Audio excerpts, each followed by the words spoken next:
배우고 이루는 스스로 캠프, 베이스 캠프. 여러분, 안녕하세요. 여러분들의 국어 실력이 날로 새로워질 수 있게 도와줄 새론쌤이에요. 오늘 우리가 공부할 내용은 주장하는 글쓰기입니다. 주장하는 글은 어떻게 써야 할까요? 선생님과 함께 지금부터 핵심만 콕콕 알아봐요. 주장하는 글에 대해 알아봅시다. 주장하는 글이란 다른 사람을 설득하기 위하여 자신의 생각이나 주장을 타당한 근거를 들어 조리 있고 짜임새 있게 밝혀 쓴 글이에요. 주장하는 글의 짜임에 대해 알아봅시다. 여러분, 혹시 학교 선생님께 또는 친구들에게 아니면 부모님께 주장하고 싶은 내용이 있나요? 한번 떠올려 볼까요? 여러분이 춤을 배우고 싶어서 부모님께 주장하는 글을 쓴다고 가정하면서 살펴볼까요? 주장하는 글을 쓸 때 서론에서는 글을 쓰는 동기와 목적 등을 소개하고 화제에 관한 독자의 흥미를 불러일으켜야 합니다. 예를 들어 요즘 춤에 관심이 많아졌는데 학원에서 전문적으로 배워보고 싶어요. 여가 시간에 제가 좋아하는 것을 배우면 저도 재미있고 활력이 생길 것 같아요. 이런 식으로 구성해 볼 수 있겠죠. 본론에서는 객관적이고 타당한 근거를 들어 자신의 주장을 논리적으로 제시합니다. 예를 들어 춤을 추면 스트레스 해소에도 도움이 되고 건강에도 좋아요. 또 적절한 운동으로 공부할 때 집중력도 높아질 거예요. 처럼 근거를 들어 학원에 다니며 전문적으로 춤을 배우고 싶다는 자신의 주장을 뒷받침할 수 있겠죠.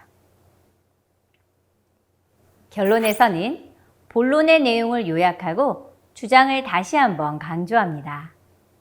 부모님, 저는 이러이러한 이유로 춤을 배우는 학원에 다니고 싶어요. 라고 자신의 주장을 요약 강조하며 글을 마무리할 수 있겠죠.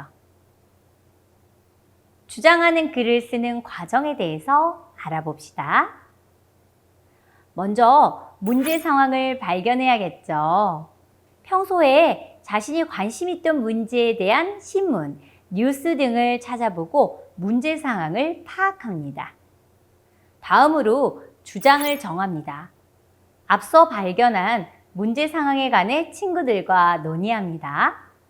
문제 상황에 관한 자신의 경험이나 배경 지식을 바탕으로 자신의 생각과 그 까닭을 이야기해보고 주장을 정하여 이를 주제문으로 정리합니다. 그리고 근거를 마련합니다. 책, 신문, 뉴스, 인터넷 등 다양한 매체를 활용하여 근거를 마련합니다. 자료의 내용이 주장을 타당하게 뒷받침할 수 있는지, 구체적인지 등을 고려합니다. 여기까지 쓸 내용을 마련하는 단계이겠죠? 이제 내용을 조직해보는 단계입니다. 서론, 본론, 결론의 형식에 따라 개요를 작성하고 주장의 설득력을 높이기 위한 적절한 논증 방법을 활용합니다.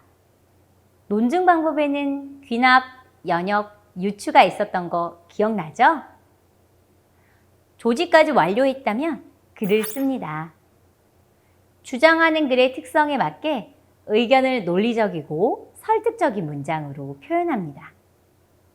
마지막으로 고쳐쓰기를 수행합니다. 고쳐쓰기를 할 때는 주장하는 글의 형식에 맞추어 논리적으로 썼는지, 주장과 근거가 분명하고 타당한지 등을 점검합니다.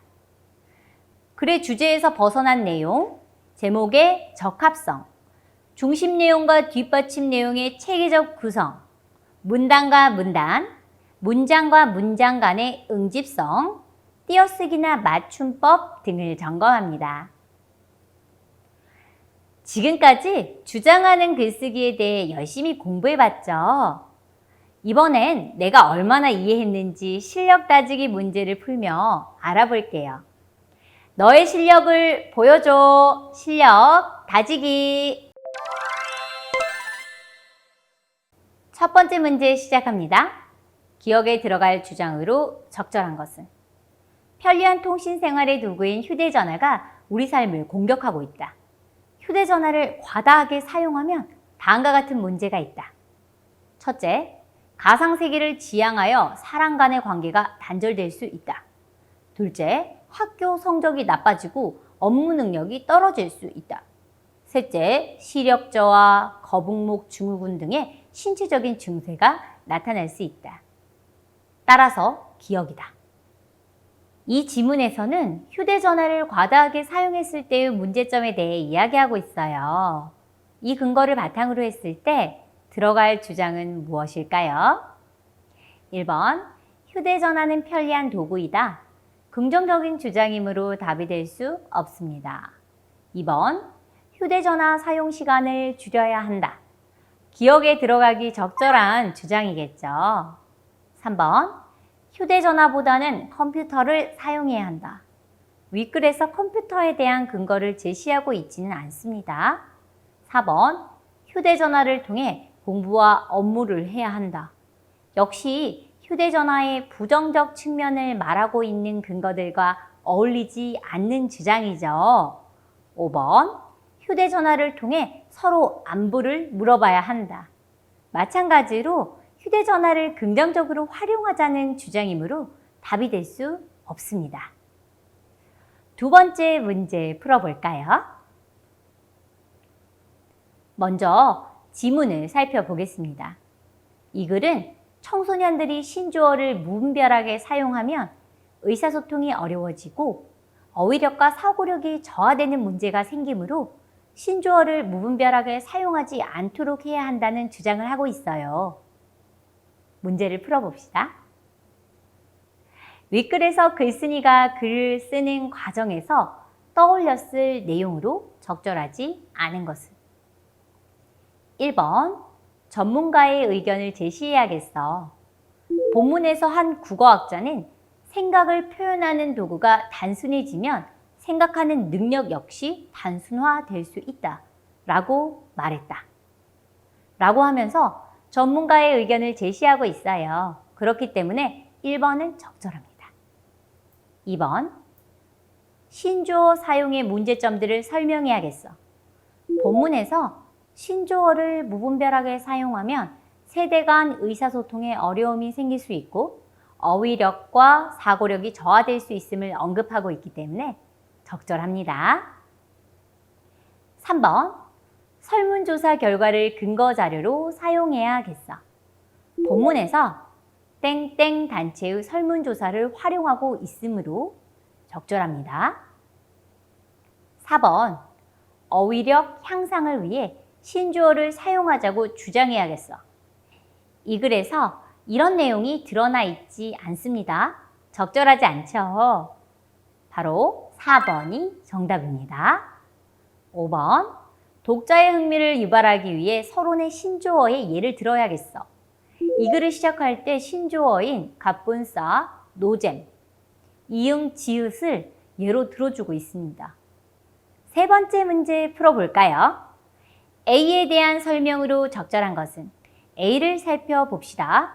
그러므로 청소년들이 신조어를 무분별하게 사용하면 세대 간 의사소통이 어려워지고 어휘력과 사고력이 저하되는 문제가 생긴다.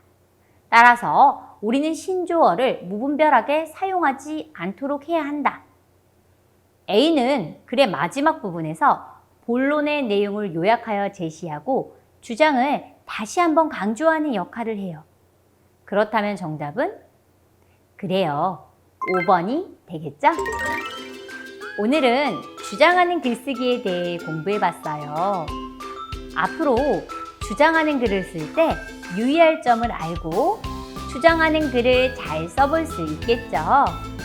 그럼 날로 새로워지는 나의 국어 실력을 위하여 다음 시간에 또 만나요. 안녕! 배우고 이루는 스스로 캠프, 베이스 캠프.